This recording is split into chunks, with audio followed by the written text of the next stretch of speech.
This is Lisa from Mobile Tech Review, and the Moto G is back as ever an affordable phone. Now there's two versions that are almost identical. We'll talk about the differences. We have them both right here, and the one with the little square on the bottom right here, that's a fingerprint scanner, so that's the Moto G Plus. This is the Moto G, or you can call them the Moto G4 and G4 Plus, because they're at the fourth generation at this point, so that's what most people are doing. The displays have gotten bigger, 5.5 inches, still that distinctive Motorola build quality. A company who's gone through 3 owners, but they managed to keep the same design language, which is pretty impressive. And though we have the incredibly drab and unassuming looking matte black backs, you can get these in a couple of zingy colors too. We'll talk about that, and we're going to look at them now. So the Moto G4 and the G4 Plus, or you can just call them the G and the G Plus 4th generation, whichever floats your boat, are remarkably good phones given the price. Keep in mind these are $199 and $249, and for that you get 4G LTE on many bands. You get a full HD 5.5-inch IPS display with Gorilla Glass, dual band Wi-Fi, Bluetooth. Sorry, no NFC though. 5-megapixel front camera that's actually pretty good, and your choice of a 13 or 16 megapixel camera. That's one of the few things that sets the G and the G Plus apart. The 13 megapixel with standard contrast focus camera is what you get on the regular Moto G. The G Plus steps you up to the 16 megapixel camera, adds laser autofocus and phase detection autofocus as well. It also has a fingerprint scanner on the front. Otherwise, these are the same phones. In fact, they look physically identical other than the fingerprint scanner on the front of the Plus model. Lenovo now owns Moto. They've gone through 3 owners since we've been covering them. First, it was Motorola, though the company name survives, then Google, and now Lenovo. These still have the distinctive Moto look, though. Nothing much has changed. That's really going to come with the Moto Z, which is something pretty bold and new. So screen resolution has certainly improved on the Moto G. Here with the 4th generation, we get a full HD 1920 by 1080.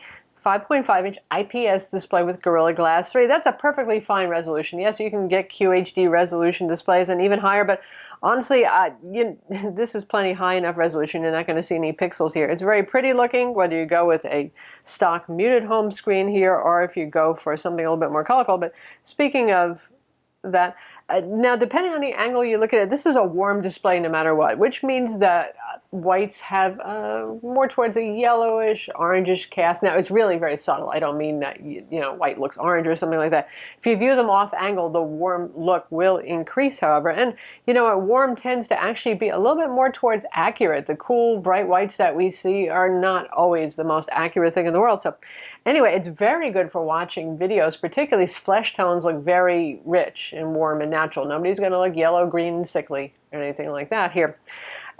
It's good stuff, honestly, for the price. It's just fine. And these days, it's not unusual to see that resolution display even on an affordable phone. The Gorilla Glass 3, however, is a nice touch toward durability. Speaking of durability, these are, as ever, pretty rugged phones. These are like something you would think, gee, I could give this to my kid, because this is a pretty impact absorbent back cover here. It's also water resistant. You have a metal frame around the edge right there.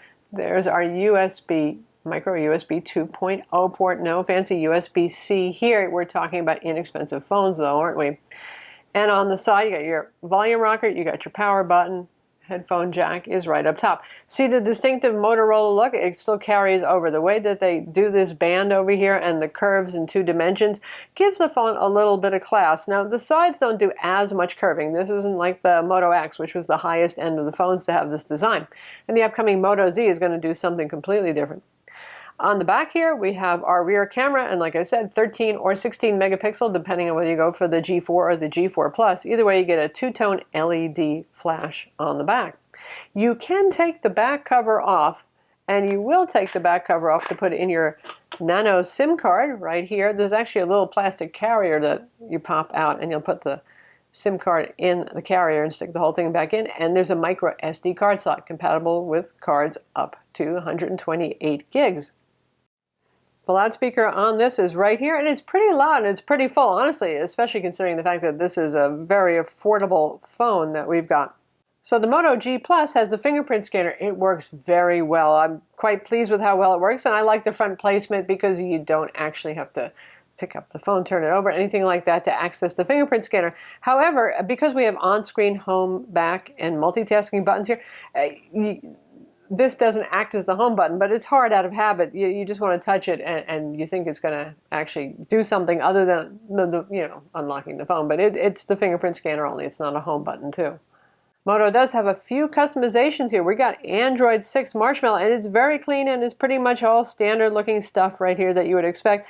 But they got a couple of things, like you can double tap the power button to launch the camera. You can, when it's asleep, tap the screen to see the sleeping screen, get notifications and the time. All in all, it's a very light customization of stock Android. And as a result, Moto phones usually get Android OS updates pretty quickly. All right, so to start with, let's take a look at the configurations and the prices. This is the US Moto Maker website. Your prices will be in your currency and perhaps different. We started with $199. That's for your base Moto G right here. That's with 2 gigs of RAM and 16 gigs of storage. You can go $30 up and get 32 gigs of storage. I would recommend that if you don't want to go for the G+. Again, with the G+, the big improvements are going to be the camera focusing speeds, because you're adding on that laser autofocus and the phase detection autofocus, and you get a fingerprint scanner.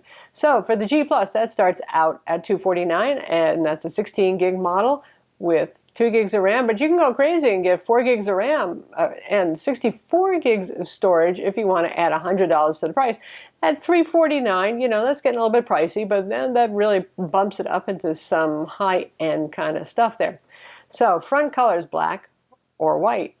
Not a lot of difference there. The back, you get a choice of all of these colors here. You got your pink, you got your zingy blue, you have foam, you have chalk white, pitch black, and dark fig. Nice names, huh? And lava red. So pretty bold colors there. And the accent is metallic silver, and this really applies to the accent that goes around the back of the camera. So we'll put on blue, and you see it changes right over there. You can get engraving on it. You can have it customized with a little greeting when you boot it up. And if you don't have a SIM card to put in it, for $5, you can get yourself a Verizon, AT&T, T-Mobile, or Sprint SIM card.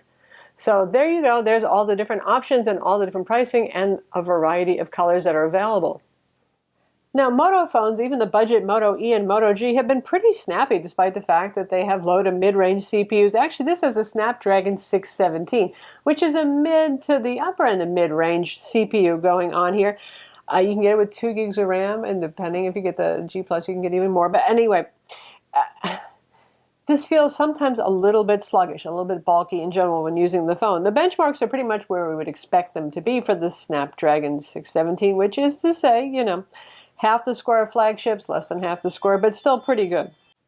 So you can see our 3D Mark score right here, the iStorm Unlimited test, it's decent. And our Antutu score is actually pretty darn good. The top phones will hit 60,000 to 63,000 now, but that's a pretty respectable score. It gives you an idea that there's a good amount of power here. Geekbench 3, you're getting the idea. This is a fairly powerful phone, even though it's, not a Snapdragon 820, that sort of thing. But I trust that with some software updates, they could take some of the lag out of this, where I occasionally see it. And things like gaming. I'm playing Asphalt 8 now. I played that game a million times on many different phones, and I could tell the difference pretty easily. When you look at it, it's a little bit like you're playing slow motion. I'll show you what I mean. And it affects the quality of the race that you get out of it, how well you do. So to test it out, here's Asphalt 8, and it sometimes seems like, it's running slightly in slow motion. Also, there's occasional lag, too, so I can be number 1 on this beginner track in my sleep, and sometimes I find that the lag and delay gets in the way, but it is playable, it is doable, and for $199 to $249, we don't expect the apex of gaming performance either, to be honest, but it's holding its own just fine, and yes, it should be perfectly capable for Pokemon Go. So how about cameras? Lenovo owns Motorola, making a big deal about the camera quality on this. You can see some focus hunting right here, right now. Every so often it's refocusing itself. This is the lower end 13 megapixel model. It just uses contrast focusing, which is a contrast detection, which is pretty much the standard lower end common, but we're seeing more options now in higher end smartphones options. So in good light like this, and if it's doing HDR, you get a little bit of a moment where it has to think about it. It's pretty good. If you're shooting in low light, you'll see it hunt and have more problems, so you just might miss a shot. Also, if it's a windy day, I noticed the difference. It is pretty breezy right here, and I was taking some shots outdoors of some flowers, and you know, by gosh, I could really miss a shot with this one. With the Moto G Plus, with the added phase detection, autofocus, and laser autofocus, it caught the shot every time. The interface is pretty friendly, pretty obvious here. You got your flash control, you have your HDR mode, it's on auto right now. If you hit the camera button down here, oddly enough, you might think that's a shutter button too, but it's not. You've got a variety of settings over here, and you can even put it in expert mode if you want. And it will show you the description with words if you don't know what it means, if you happen to be holding it in portrait mode. So I can control my white balance manually, my color temperature, the EV, ISO, all that sort of thing. It's pretty well done. It can shoot 1080p video at 30 frames per second as well. It's got panorama mode. It's a good camera, and it's pretty intuitive to use it. And if you want to swipe over and see the settings right there, the basic ones, basically shutter sound, where you want to save the photos, you get the full resolution at 4:3 aspect ratio. If you go 16:9 widescreen, you'll get a lower resolution and go down to about 9.7 megapixel. That's not uncommon. And if we swipe in this direction, there it is. We see the photos I've just taken. Let's take a couple, look at a couple of the photos on the big screen of this XPS 15, and so you can get an idea, because everything looks great, honestly, on a small screen, doesn't it? So here we have a photo of our cute kitty taken in very low light indoors, and this was with the G Plus. Now I can see some white out of the fur here, but it's actually captured an awful lot of detail. It's a pretty darn good job. Let's zoom in really close on Mr. Whiskers here. Look at that. That is nice. That is nice for a camera phone. Now in contrast, here's an outdoor shot on a fairly sunny day. Look how the colors are kind of yellowish. The camera does have an overly warm cast. Now you can adjust that in the photo editor of your choice. The detail here is pretty crisp. And this was actually taken with the G Plus also. So you got the full 16 megapixel for some detail over here. You've got a little aliasing and smoothing going on of the JPEG image, but overall it's pretty decent. Now this actually came out very nice, and this was taken with the regular Moto G, not the Plus. Nice detail over here, good color rendition. Pretty sharp. Focus is fairly close as well. Here we can see whiteout problems with contrast, and this was taken with the Moto G non-Plus model as well, but you're going to have the same problem pretty much with the Moto G Plus. We saw some whiteout there. See, I got a little too close with the camera here, that's why this is out of focus. In this price range, this is one of the few phones that supports both CDMA and GSM carriers. For you US people, CDMA means Sprint and Verizon primarily, and GSM is T-Mobile and AT&T. Of course, it also works with the regional and smaller carriers, MVNOs, which means little guys who piggyback off of the bigger guys' networks.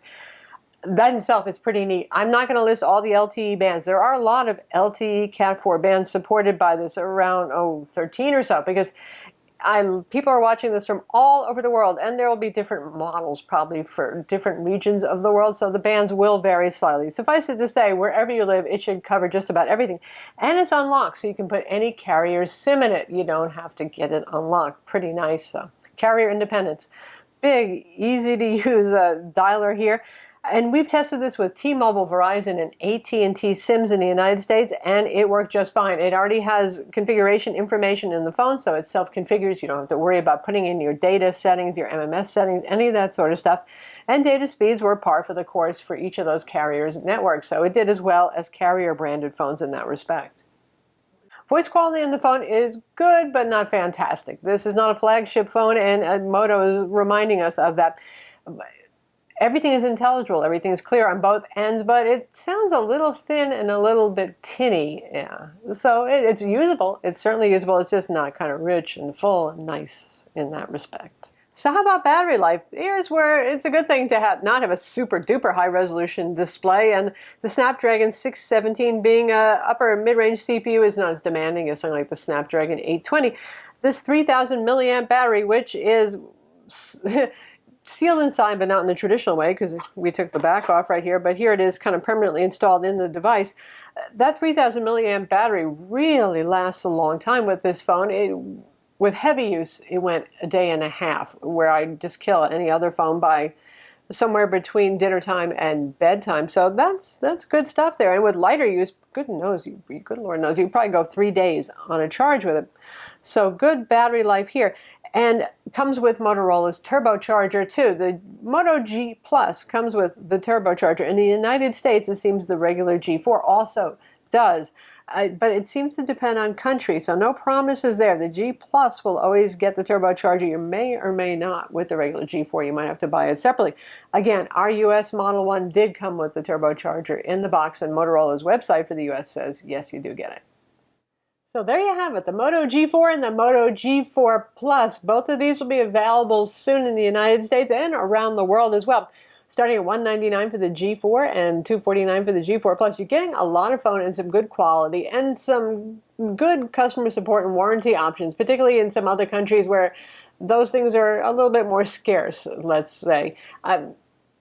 They're big. These are big phones. Those of you who pine for the small Moto Gs of old, well, that ship has done sailed. I'm sorry, big phones are in now, so apparently that's what we get here. But you get a lot of really good specs here for the price. It's pretty impressive stuff. And 4G LTE, a whole lot of bands, works with all 4 carriers, CDMA and GSM both. That's not bad at all. They're not perfect. Sometimes they feel a little bulky and a little bit sluggish, and they are bulky because you're not going to get the fancy design and engineering to make them seem smaller than they are, which is something that happens with the highest end flagship phones. But overall, I mean, if you're looking for a budget Android phone, these are a wise buy. I'm Lisa from Mobile Tech Review. Be sure to visit our website for the full written review and subscribe to our YouTube channel for more cool tech videos.